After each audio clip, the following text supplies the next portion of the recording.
89 IT мектеп лицейінің көркемеңбек және музыка бірлестігі ұстаз болса ұлт оқиды жобасы негізінде химия биология бірлестігінен челленджді қабыл алдық.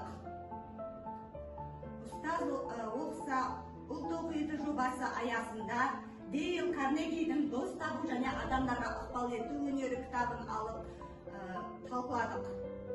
Бөлімінде автордың негізгі ойы адамдарды өзіне қарсы қоймай, дұрыс тәсілмен сөйлесу, адамдарды сынға алмау және кінәламау болды. Енді біз адамдың қызығушылығын қалай оятуға болады деген тақырыпты алдық, соны талқыладық.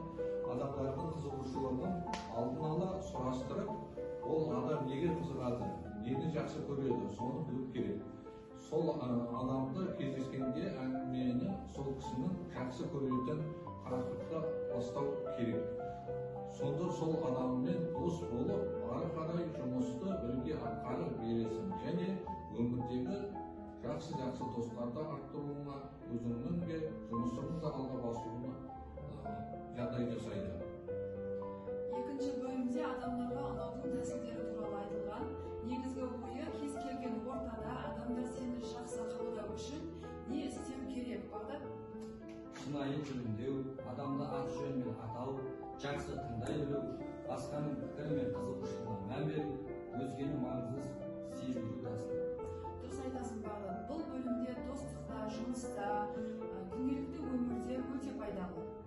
Үшінші бөлімде адамдарды өз ойына қалай көндіруге болады. Негізгі ой дау-дамайсыз ренішті өз пікірінде өткізу. Дейл Карнеги қағидалары бойынша адамды күшпен емес, дұрыс тәсілмен көндіруге болатын әдістер. Біріншісі қарсы шықпай пікірін бойында, екіншісі жоқ деген сөзді айтқызба, үшінші адамға маңызды екенін сездір, төртінші яғни өзінің сияқты көр. Және осы бөлімде адамның өз қателігін мойындау туралы айтылған. Егер сен өз қателігіңді ашық түрде мойындасаң, қарсы адам сенен қорғануды доғарады және сенімен келісе бастайды. Және осы бөлімде адамның өз қателігін мойындау туралы айтылған.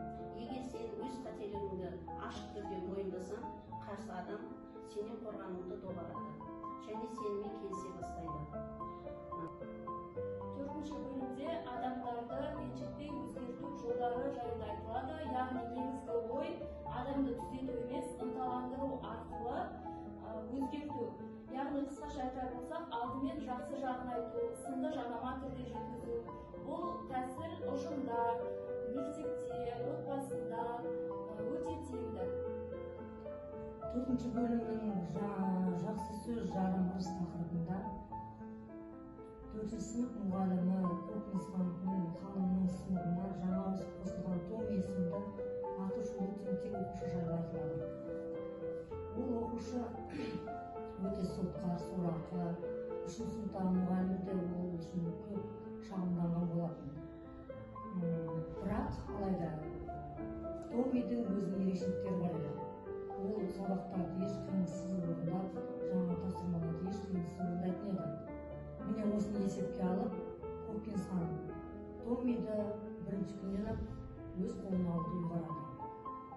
Бірінші сабақ басталып, сабақ барысында оқушыларға мақтау айтады. Сонда Томиге қарап, Томи, сен өте жақсы көшбасшы деп естідім. Сен 4-ші сыныптар арасында бірінші болуға маған көмектесесің деп сенемін деп айтады. Бұдан былай да Томиді қашанда әр ісіне мақтап жүреді. Міне осындай мақтаулардан, қолпаштаудан кейін 9 жасар Томи жақсы жағыға ауысып, мұғалімнің жүзін жерге қаратпауға тырысады. Дейл Карнегидің «Дос табу және адамдарға ықпал ету» кітабының құндылығы күнделікті өмірде қолдануға болатын нақты қарапайым қағидалар беруінде. Қысқасы, бұл кітап жақсы адам болу арқылы ғана мықты ықпалға ие болуға болатынын дәлелдейді. Адамдарға шынайы қызығушылық танып, олар оларды бағала, сонда олар саған жақындай түседі. Бұл кітап бізге не берді? Бір-бірімізді бағалауды, бір-бірімізді тыңдап түсінуді, бір-бірімізді құрметтеуді бізге үйретті. Кетті әріптестер, ұстаз оқыса, ұлт оқиды челленджін дене шынықтыру бірлестігіне жолдаймыз.